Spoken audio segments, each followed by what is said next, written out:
throws it down. It's a 21-point lead. Yeah, taking control of this game. They've been great.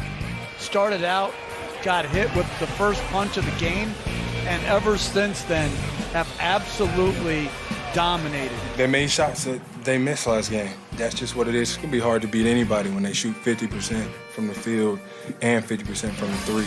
Well, this is awfully impressive what the Celtics have been able to do in this first half. This 25-point lead, largest in their playoff franchise history at halftime. I'm sure they were not happy about us, putting up 118, in game one. They played extremely well. You have two really good teams, and we just have to figure some things out. The first home loss of the playoffs for the Heat. They were 7-0, but get blown out on their home floor here in game two. The Celtics beat the Heat in Game 2, tying the Eastern Conference Finals at a game apiece, and as you can see, it was not particularly close either. They led 70-45 at halftime, but tied in both the third and fourth quarters. Here's more from Jimmy Butler. Break down for me what made him so good. Well, listen, what makes Marcus Smart so good is that he affects the game offensively and defensively, as well as being the leader and the heart and soul of this team. Right here, you're going to see Marcus Smart. He's going to get out in transition. He's going to push the ball. Understanding Miami wants to clog the lane and make it crowded, he's going to attack the defense right here, force them to make a decision. Then he's going to throw the lob right up top to Robert Williams, understanding, hey, if you're going to stop me, my big fella's going to be back there dunking that thing.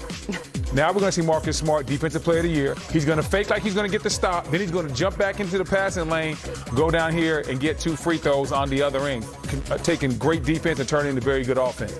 Look at Marcus Smart right here. This is what he's all about. He doesn't give up on the play. Even though Bam is way bigger than him, he fights, then he gets the steal, but then he's going to wait for it. This is what makes him so good. He is a two-way player. He gets Max Strus one-on-one. Bing, bang, bam, he's gone. Floor seats. Then he gave him an extra In-N-Out burger with cheese. I don't even know why. I don't know why he gave him the In-N-Out burger with cheese right there. He's already down. Extra sauce. Extra sauce and a shake.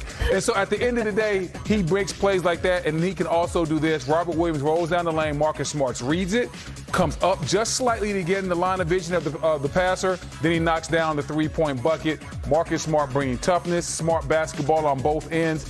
He is truly what they missed in the first game. And when he stepped up in the second game, you knew what it was going to be. And it never hurts, Dennis, when a team hits 20 of their attempted 40 three-pointers. No question about it. And to B's point, we always talk about Marcus Smart not being a great shooter. He's a timely shooter for me. Time and situation, he makes 5 of those threes you're talking about, Kristen. So his presence on the floor, that's one thing Brad Stevens knows when he was coaching, that's going upstairs to be a GM. He knows how important Marcus Smart presence is. Sometimes the percentage may not be great, but his presence sometime on the floor overcomes that. That's what he did in game 2. And do you look at this postseason run thus far, somewhat of a announcement by Jason Tatum that I'm here, I'm amongst the best in the game? Hey, 3D, what do the young boys be saying? What do the young boys be saying? He's him. I'm him? He's definitely him. Yeah, I'm him. And I remember in the Milwaukee series, a lot of people on Twitter were going at me, Jason Tatum was 4 of 19. Yes, great players have a bad game so often. But one thing we know about this young man, he goes back and he watches film. He locks in with the coaching staff.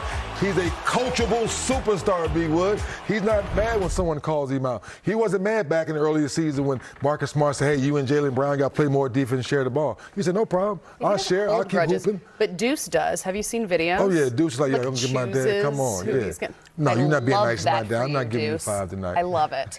There is, though, a report regarding availability from our Chris Haynes saying Kyle Lowry and P.J. Tucker are both questionable. What does that mean for this Heat team? It means a lot. It means they're going to be missing 2 key defenders. And this Heat team is all about toughness and playing defense. And when you miss somebody like a P.J. Tucker who's going to get into Jason Tatum, he's going to take the challenge, even though he's 37 years old. Now you're going to ask somebody else to do that that's not quite as physical. They're going to miss the fact that P.J. can go out there and make life hard on Jason Tatum and knock down that corner 3. So I'm not sure who's going to step up, but they're going to need somebody to step up big time on the road because we know Boston's going to be rocking. Were you expecting the series to be tied, headed back to Boston?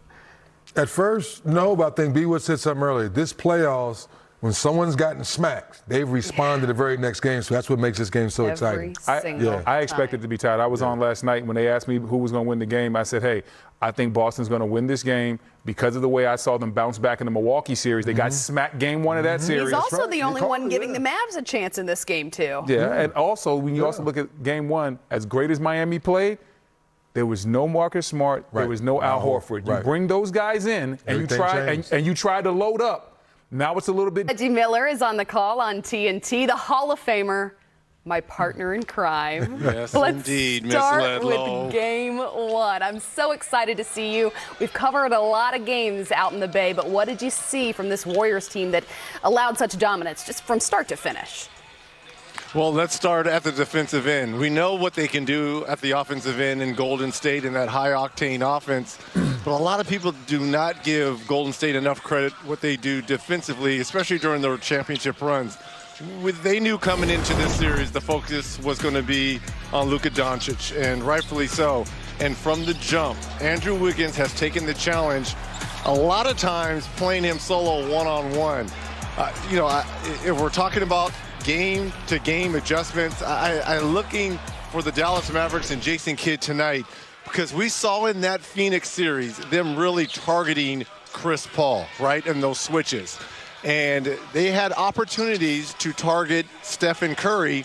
And for Golden State, they're doing a lot of hard showing on Curry's part and getting back to his man.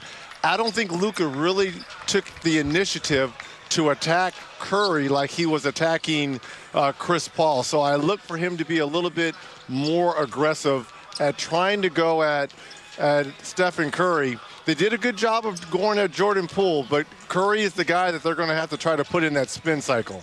And speaking of that, Reggie, you talked about the Warriors' defense, but how big is it for the Warriors to turn it into easy offense? And I think that's where Dallas's transition defense wasn't ready for, because Luka's 7 turnovers made the Warriors get easy offense in the flow. Well, again, this series is going to be defined by pace. The Warriors, especially in this building in the Chase Center, they want to play fast. And you saw in that first half, when there was a miscue, when there was a turnover, it was off to the races, and they've got the thoroughbreds to do it. And you know that Dallas, they like to play very methodical. They want to take the air out the building, a lot of isolation basketball. So it's really contrasting styles. But in this building, Dallas is going to have to do a better job, number one, not turning the basketball over. I know they only had 13 turnovers, but 7 by your playmaker in Luka Doncic, and that can't happen. Reggie, how does Dallas slow down the Golden State Warriors? We saw in that Phoenix series, they were able to load up on Booker. Golden State, you obviously can't load up on them because they have so much more shooting. They have actually a big 3. So how are they going to be able to slow these guys down? 56% is not going to cut. If Golden State shoots that well again at home, you know what that's going to be. Well, number one, if you're Dallas, you've got to make shots. They're going to live and die from that three-point line. And they've got to be obviously more accurate, and it's when and how they're taking those threes. If they can find a way to make shots and make Golden State actually take the ball out of the net and set up, then that's going to be a win. But if they're going to clank and go 7 for 29 in the first half from 3, well, it's going to be off to the races for the Warriors. And Reggie, is the way that Jason Kidd gets Spencer Dinwiddie a little more involved, 5 of 11 off the bench, but he's another guy you can put the ball in his hands and try to create a little bit more, take some pressure off of Luka.